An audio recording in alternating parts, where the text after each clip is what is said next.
Coding की दुनिया है एक रंगों का सामान। सिग्मा डेवलपर एक्सप्रेस से बनाओ आपकी पहचान। HTML और CSS से ये जुड़ा सीख जाओ, अपनी वेबसाइट को खुद ही सजाओ।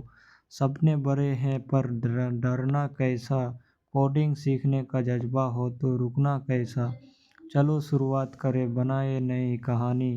सिग्मा के साथ पूरी होगी हर आर्मा की कहानी।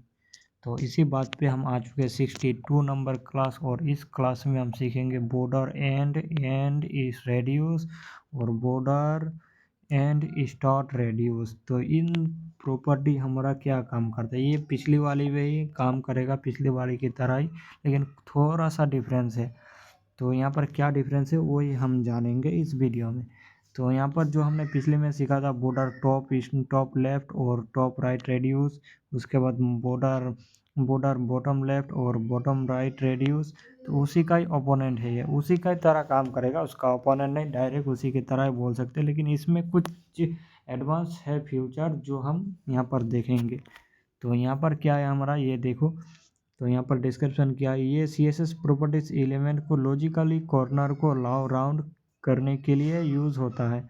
अभी जो हमने border top top top left radius और बॉटम लेफ्ट रेडियस और top right radius bottom right radius को देखा था, तो वो क्या करता था, वो डायरेक्ट हमारा रेडियस करता था, लॉजिकली रेडियस नहीं करता था। लेकिन ये जो हमारा प्रॉपर्टी है ये लॉजिकली राउंड करेगा, और इसमें लॉजिक क्या है वही अभी जानेंगे नीचे आकर। तो लॉजिक नीचे हमारा है, ये प्रॉपर्टीज राइटिंग मोड यानी लेफ़्ट टू राइट और राइट टू लेफ़्ट के हिसाब से काम करता है। अगर लेफ़्ट टू राइट है तो वो होगा, अगर उस लेफ़्ट टू राइट को राइट टू लेफ़्ट कर दो तो ये चेंज हो जाएगा। अब ये राउंड हमारा पहले चेंज नहीं होता था, लेकिन अब चेंज हो जाएगा। अब यहाँ पर क्या है कि राइट के हिसाब से काम करती है, और फिजिकली कॉर्नर टॉप राइट और टॉप लेफ्ट से लेफ्ट etc इंडिपेंडेंट होते हैं। तो अभी लॉजिकल कॉर्नर हमारा क्या है, बॉर्डर एंड रेडियस, ये लॉजिकली कॉर्नर को एंड को राउंड करता है। जैसे L2R मोड यानी लेफ्ट टू राइट मोड, तो बॉटम टू राइट जो कॉर्नर जाएगा, और राइट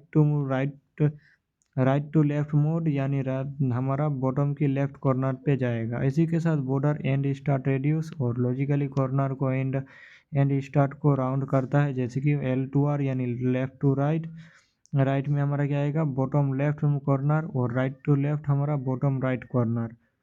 तो इसी तरह हमारे पास चेंज हो जाएगा। अगर हमारा ये वर्टिकल चेंज होएगा, टेक्स्ट का कॉर्नर टेक्स्ट का हिसाब चेंज होएगा, तो वो हमारा वो हो जाएगा, लेकिन वैल्यूज़ हमारा वही लेंथ और परसेंटेज। तो ये अभी एंड को अगर अभी तक आपने नहीं समझा तो इसलिए मैंने नीचे भी लिखा है बॉर्डर एंड रेडियस। तो अभी बॉर्डर यहाँ पर हटा दो और रेडियस हटा दो, तो बचा क्या, 2 बार एंड। तो पहला वाला एंड क्या करेगा, वो वर्टिकली एक्सेस यानी बॉटम साइड को रिप्रेजेंट करेगा, और दूसरा वाला एंड में यानी हॉरिजेंटल एक्सेस यानी राइट को इंडिपेंडेंट करेगा। इसी के साथ बॉर्डर एंड स्टार्ट रेडियस है, तो इसमें वर्टिकली एक्सिस बॉटम लेफ्ट को जाएगा, यानी वर्टिकली एक्सिस बॉटम में जाएगा और हॉरिजेंटली एक्सिस लेफ्ट में जाएगा। तो ये हमारा जो स्टार्ट है, स्टार्ट क्या, अभी आपको ध्यान रखो, स्टार्ट और एंड, पहला वाला एंड को भी छोड़ दो, ध्यान रखो एंड दिया स्टार्ट। तो एंड क्या करेगा, एंड हमारा राइट साइड में जाएगा और स्टार्ट हमारा लेफ्ट साइड में जाएगा। तो अभी देखो बॉर्डर तो हमारा है ही, और बॉर्डर में इसको एंड की पहला एंड की जगह टॉप रख दो, यहाँ पर भी एंड है तो उसकी जगह टॉप रख दो, और हमारा बॉटम साइड में रिप्रेजेंट करता है तो बॉटम यानी बॉर्डर बॉटम और बॉर्डर बॉटम। उसके बाद स्टार्ट और एंड, स्टार्ट यानी बॉर्डर बॉटम लेफ्ट और बॉर्डर बॉटम राइट, उसके बाद रेडियस। तो इसी तरह हमारा काम है, और वैल्यूज इस तरह से आप दे सकते हो, लेंथ का फिक्सेड रेडियस पिक्सल में दे सकते हो, उसके बाद परसेंटेज में दे सकते हो, और डिवाइडेड में तो सपोर्ट नहीं करता। ये हमारा राइटिंग मोड हमारा कुछ इस तरह से, राइटिंग मोड को अगर चेंज कर दोगे तो ये राइटिंग मोड के हिसाब से चेंज हो जाएगा। तो चलिए इसका एग्जांपल देखते हैं। हमारे पास वही चीज़ है, सेम वैल्यू सेम, हम अभी हमने 3 बॉक्स लिया है, और तीनों बॉक्स का मैंने नाम भी दे दिया बीटॉग में, बॉक्स 1 बॉक्स 2 बॉक्स 3। तो ये हमारा जो है ना, ये बॉक्स 1 हमारा है ना, तो सेम उसी तरह काम करेगा। ये जैसे देखो bottom and radius and start radius 20 pixel और 30 पिक्सल, बॉटम में देखो 20 पिक्सल 30 पिक्सल। एक को हम 30 को कर देंगे क्या, 50 100 कर देंगे, और इसको कर देंगे 50। इसको कर देंगे 50। अभी हमारा देखो राउंडेड ज़्यादा हुआ, वैसा ही हुआ जैसा था वो तब हमारा, वैसा ही अब भी हो रहा है। इसको 100 कर दो तो फिर देखो उस तरह का हो गया, राउंड शेप में आ जाएगा। और बाकी 2 लगा दो तो इसके बाद इसको 50 कर दो तो ये हमारा वैसे ही काम करेगा। और दूसरे में भी हमारा देखो 50 और 100 है, और तीसरे में डिवाइडेड है इसलिए वो सपोर्ट नहीं कर रहा, पूरा स्क्वायर ही है। तो ये जो हमारा शेप है इसको हम 200 कर लेंगे बराबर पहले जैसा। और पहले जैसा जब हम करते थे तो वही करेंगे अभी भी।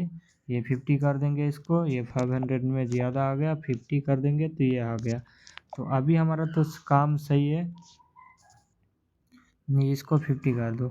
तो अभी हमारा ये चल रहा है ना, अभी हमारे पास ये डायरेक्शन है, डायरेक्शन प्रॉपर्टी के ऊपर भी एक दिन हमारा वीडियो आएगा। नहीं इसको यहीं पर अगर सीख लेंगे ना तो अच्छा होगा। इसका तो 2 ही वैल्यू है, राइट टू लेफ्ट और लेफ्ट टू राइट, तो इसके ऊपर और डेडिकेटेड वीडियो नहीं आएगा। इसी के साथ एडवांस में इस डायरेक्शन प्रॉपर्टी को देख लो। डायरेक्शन प्रॉपर्टी है और उसका 2 वैल्यू LTR और RTL। तो LTR का मतलब होता है राइट, लेफ्ट टू राइट, और उसी के साथ RTL का मतलब राइट टू लेफ्ट। तो अभी राइट टू लेफ्ट है ना, तो हमारा अभी देखो राइट टू लेफ्ट। और ये बॉक्स हमारा किधर गया, टेक्स्ट वाला, ये राइट साइड में गया, राइट से लेफ्ट जा रहा है। और ये कॉर्नर भी हमारा चेंज हो चुका है। अभी यहाँ पर मैं क्या करूँगा, इसको कर दूँगा, कम कर दूँगा 30। तो अभी देखो हमारा बॉक्स अभी राइट टू लेफ्ट है, तो ये कॉर्नर देखो ये साइड, राइट साइड में कॉर्नर हो रहा है इस तरह से। और अब मैं इसको राइट टू लेफ्ट के जगह लेफ्ट टू राइट कर दूँगा। तो अभी देखो ये कॉर्नर इस तरफ आ गया। तो ये हमारा लॉजिक यही है कि हमारा टेक्स्ट के हिसाब से ये काम करेगा, बॉर्डर रेडियस।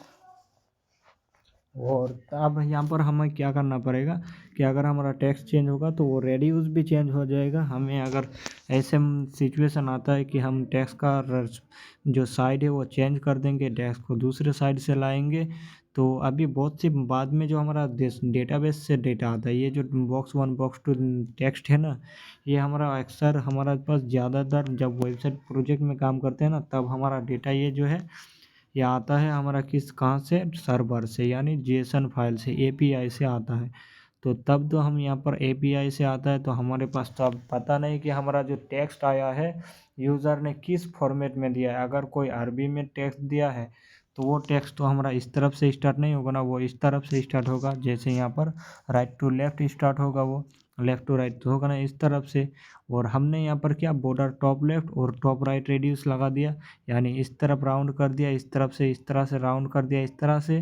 तो टेक्स्ट चेंज हुआ तो हमारा ये राउंड भी इस तरफ हो गया। तो यानी हमें अब तो शायद देखने में डिज़ाइन अच्छा नहीं होगा। आप अभी शायद डिज़ाइन भी बनाया हो कि टेक्स्ट के हिसाब से वो अच्छा लग रहा है, लेकिन टेक्स्ट अगर चेंज हो गया तो वो डिज़ाइन भी चेंज होगा। तो आपको क्या करना पड़ेगा, या फिर उस क्लाइंट को क्या करना पड़ेगा, एक फिर डेवलपर चाहिए उसे, और टेक्स्ट को एडिट करने के लिए सामान्य इसी काम के लिए वो क्या करेगा, आप एक एक डेवलपर हायर करेगा 2,000-3,000 रुपये में, और उसको एक टेक्स्ट चेंज करने के लिए तो वो कोडिंग में जाकर चेंज करेगा। लेकिन अगर हम इसको लॉजिकली इस तरह से इम्प्लीमेंट कर दिया ना, तो अब क्या होगा, ये जैसे ही टेक्स्ट चेंज हुआ तो हमारा राउंडेड भी चेंज हो गया। अब वो उसका निश्चिंत हो गया है कि उसको कोई चिंता नहीं है कि उसको अलग से फिर इसे चेंज करना पड़ेगा, अलग से वेबसाइट को अपडेट करना पड़ेगा सामान्य बात के लिए। तो इसी चीज़ को हम रिप्रेजेंट करते हैं। तो इनका यूज़ हर वक्त, तो हर टाइम हर वक्त नहीं होता है, कुछ कुछ क्लाइंट, स्पेसिफिक क्लाइंट के लिए ये होता है यूज़। तो आज की वीडियो यही तक था, मिलते हैं अब नेक्स्ट वीडियो में और एक प्रॉपर्टी के साथ।